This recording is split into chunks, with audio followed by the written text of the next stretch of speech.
80년 당시 광주에서 시민들을 집단 살해한 계엄군들을 고발하는 안건이 진통 끝에 통과되는 등 5.18 진상규명조사위 활동이 막바지를 향해 가고 있습니다. 하지만 조사위 보고서와 관련해 부실 왜곡 꼬리표를 떼지 못하면서 지역에서 2기 진조위를 출범해 마무리하지 못한 진상규명을 완성해야 한다는 목소리가 커지고 있습니다. 송정근 기자입니다. 5.18 진상규명조사위가 그동안 심의를 보류했던 계엄군 고발 안건을 통과시켰습니다.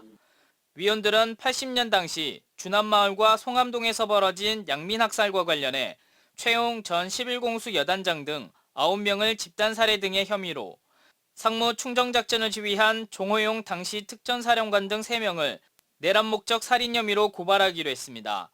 해당 표결에는 전원위원 8명이 참여했고 보수정당 추천위원 3명이 반대 불참했지만 과반 의결됐습니다.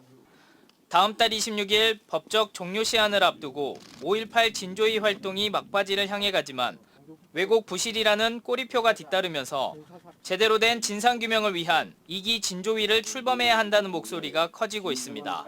5.18의 역사적 진실을 규명하는 데서 일부 실패했고 심지어 이제 왜곡과 폄훼 시도까지 있었기 때문에 이 문제를 바로 잡는 것은 반드시 필요한 일이라고 보고요. 하지만 2기 진조위 출범은 쉽지 않을 거라는 예측이 나오고 있습니다.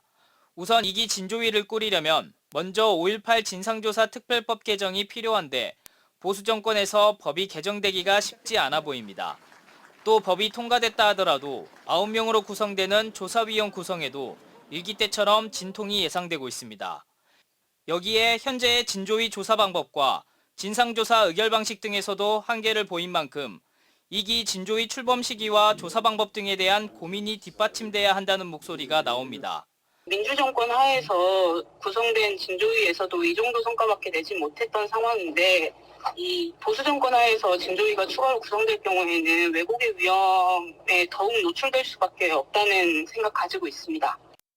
한편 5.18 기념재단은 이번 진상조사위 활동이 종료되면 진조위가 불능이라고 결정 내린 과제를 중심으로 민간조사와 연구를 통해 민간보고서를 제작한다는 계획입니다. MBC 뉴스 송정근입니다.